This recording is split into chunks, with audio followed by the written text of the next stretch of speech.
Hey, Assalamu alaikum. This is your second visit in our locality, Masjid-E-Raza, and your second itikaf in Masjid-E-Raza. So, we would like to thank you for blessing us with your visit and for guiding the youngsters in this locality, whether it was brief. So, just for our launching of Facebook, we would like to ask you a few questions, and we hope that through your guidance, through your words, sayings, we hope that the youngsters will take lessons from it and apply it in their lives, and inshallah they can achieve much more through Islam. So, can you just give us a comparison between the Jaahiliya, 1400 years back, and this new Jaahiliya, that is this modern world? What is the comparison, and how can we, through Islam, how can we fight against the new fitnas and new bid'ahs that is cropping up? Wa alaikum assalam. Bismillahirrahmanirrahim. Your question is very relevant to today's society. First of all, you said thank you. It's my pleasure to be in this place and this basti and this masjid. I found it very pleasant, welcoming through whole society. It's my pleasure. That's why I came second time. Many more other reasons, but this is one of them, that I was welcomed in this basti right from my first visit. Whereas it concerns the today's society, the Jaahiliya of past and Jaahiliya at present, which is known as a new Jaahiliya. First of all, we have to look the Jaahiliya, the 1400 years ago, because the Jaahiliya has been through the history. When we look at the Jaahiliya, people call it Pre-Islamic, but Islam is not a limit to one time and one place. It came with Adam alayhi salam, and time to time different Anbiya came. They taught, practiced, and they found it difficult. So the Jaahiliya, as the Islam is old, Jaahiliya is also very old. But what we have to look 1400 years ago, or before the birth of Rasulullah sallallahu alaihi wasallam, between Isa alayhi salam and Rasulullah sallallahu alaihi wasallam, there is a period of almost by 600, a little less than. We have to look at that time when there was no electricity, no gas, no modern technology, means of transportation, means of media, and many more scientific discovery which happened afterward. They were not available. When we think of that time, the people had a miserable life. No, that's not true. Because people found their means of pleasure, means of spending time, many more. If we look at discovery of the Islam, this scientific discovery and inventions, the media comes a number one priority. So they didn't have the media. No TV, no radio, no communication, telephone, or the internet, Facebook, all of these. It's present time. But Jaahiliya at that time covers many areas. One, people commonly knows it, that they used to bury their daughters alive. That's most commonly known. Number two, they thought one who cannot read and write, because there were no books available. So the part of Jaahiliya, they think, is one who cannot read and write is a giant. Yeah. Okay? But they forget to see other things besides that. For instance, the fornication. Zina was at peak at that time. Okay? Not only zina, the practice of male with the male is also was the part of pre-Jaahiliya and the Jaahiliya, or the Dark Ages, or the Stone Age. Many words are used for it. Besides that, the gambling was still there. People used to gamble to find the way to the play. The business were there. Humans were bought and sold like animals. Okay, which is, I mean, the history of society at that time. It was perfect, so they carried on using it. But Islam is the first step to abolish the slavery. Not many people know about it. Now, there are many more things other than that. The gambling, fornication, the drinking, alcohol.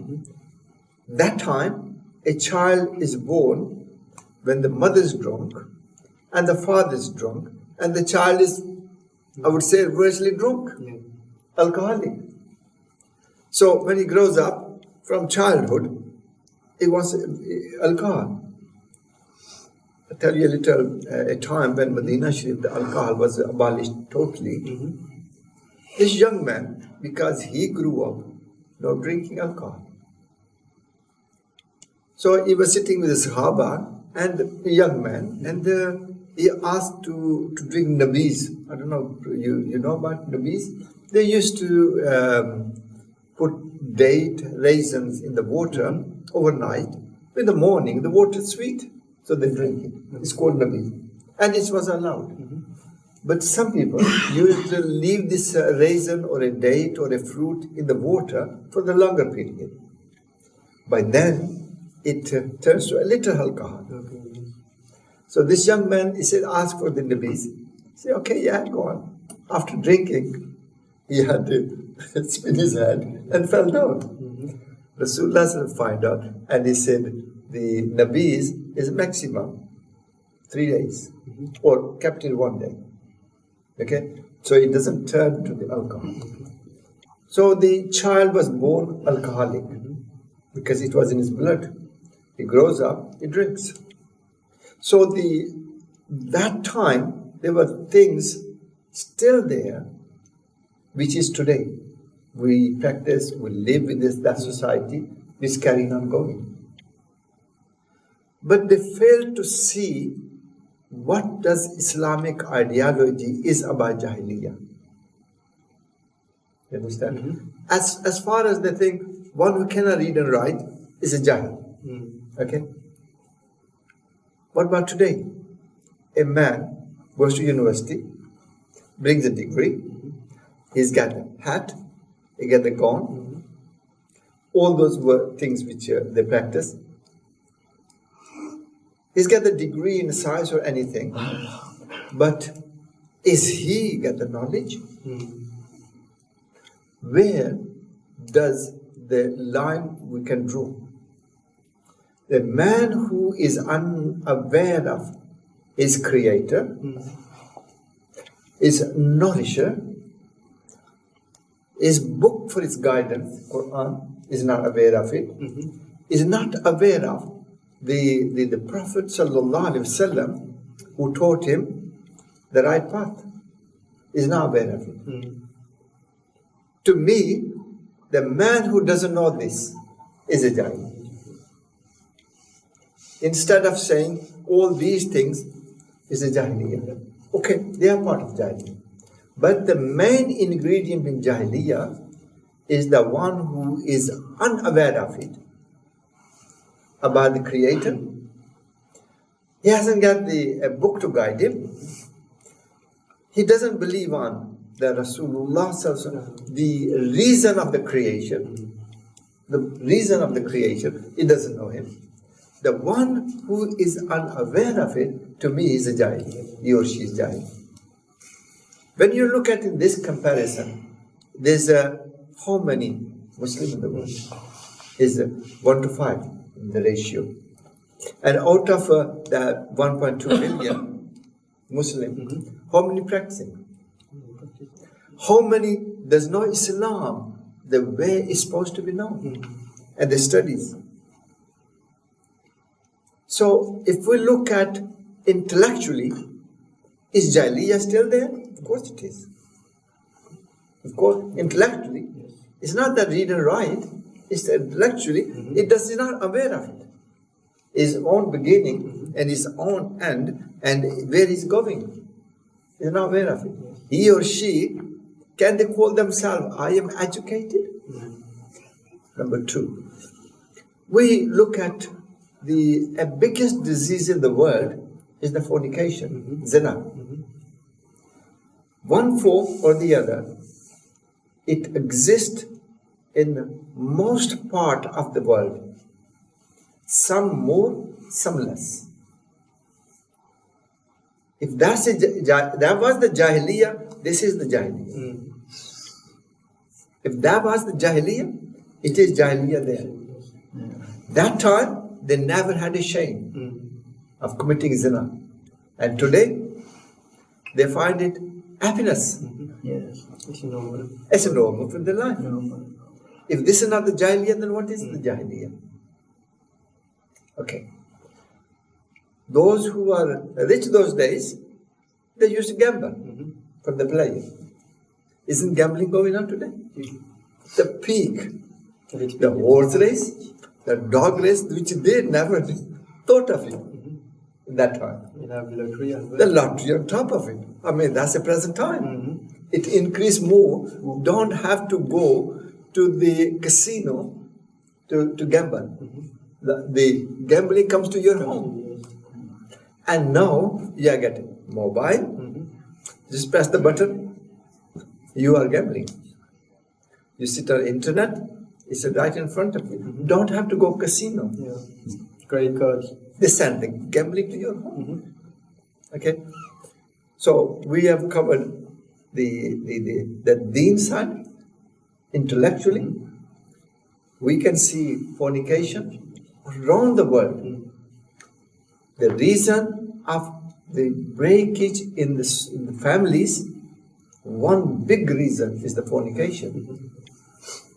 He or she is having an affair and the marriage ends up. Then the third party suffer, which is the children, let alone the families. And nowadays, we used to think that non-Muslim society, they end up divorce within probably few months or years. It's within our society. All we have to do is to open our eyes, to look around. How many girls are sitting down divorced? That was the time. Even to one extent, let me add this, probably most of you now aware of this. At that time, they used to give one divorce to the woman and say, you sit and suffer. I won't give you divorce again. The second, third. That's pre-Islamic. Islam has rectified it and said, the at-talaqu marratayn. Twice, third one, finished. Okay. A client came to me and asked me, what can I do? My husband kicked me out of the house after 2 months marriage and gave me my clothes, go to your mother's house. Because she's got a good job, a good income. And the husband demanded, you give me this much money, then I give you the divorce. If you don't give me the money, I won't give you divorce. You sit there, you rot with your family. You can't come back and live with me. Same situation at the past. It's going on today. And she ended up giving more than 100,000 rupees to get the talaq khula from this person. It's a zulm. It is zulm. Transgression. Definitely. Doesn't people think will end up in front of Allah Ta'ala, and we are answerable to this. Yes, there are certain laws about in Islam, but they go beyond that law. And it's one case, and then more than that I know about. I said to them, these cases must be brought to the front of media. Let people know. Name and shame. But that's what people are doing today. Ruin other people's life. Islam abolished this and gave them the rules. Like, law is still there, but the people don't follow that. If that's not Jaahiliya, then what is a Jaahiliya? The same way, we have a one dark side of present society. The barrier of the daughters alive. It was practiced. People think nobody killed their daughter now. Such a wrong concept. I come from Europe and I am aware of this well in depth. People go to the hospital, have the scan, and they ask, is it a boy or a girl? Why are they asking the doctor or a midwife, is it a boy or is it a girl? Some reason. There is some reason. What reason it is? There are people who ask for abortion when they find out it's a daughter. If that's not burying somebody alive, then what is it? All things in past are in practice today. Now, one thing is like divorce I mentioned. When somebody used to die, his uncle, his family, or somebody who has a power, because it was the survival of the fittest. In Jaahiliya, it was a common phrase that it says survival of the fittest. Today, it's still present. Somebody dies, they look at, you go and bury him. Let me take whatever I can take from here. The small orphans, children of disease, are suffering. They get nothing out of the property. Islam has given us a proper law how to divide the property among the relatives. And it is first to divide, to distribute their wealth. It's called Ashab-e-Furuz. Ashab-e-Furuz are the people whose share is mentioned in Qur'an and mentioned how much they should get. I've asked vast majority of people, not only here, from Pakistan, India, Bangladesh, Arab countries, some places more than the less. But I found out in Mauritius, nobody goes according to Islamic law. I don't mean 100% nobody, but only those who have a fear of Allah, they will divide property according to Islamic law. And I asked one of the Maulana, I said, is there any law about it? If somebody takes somebody's property, what will we do about it? He said, no, we are asking government to make this as a law. After 18 years, he said that our battle in the government, in the court, now we have got the right to divide the property according to Islamic law. Wherever, we are here or any other country, if the property is not divided according to Islamic law, is that Muslim not a Jahil? Because he is living in the Jaahiliya. And these are the things which we are up against. Now, today, to get Muslim away from Islamic law, Islamic life, Islamic values, through media. And the media is working against Islamic whole theology. Media is the most common practice thing in the whole world to act against Islam. Something which is there for other people to use against Islam. Why can't we use the same thing to answer? I would congratulate you that you are one of those young people who thought of this. Thank you very much. And wrote the Facebook, onto the Facebook, because everybody's watching it.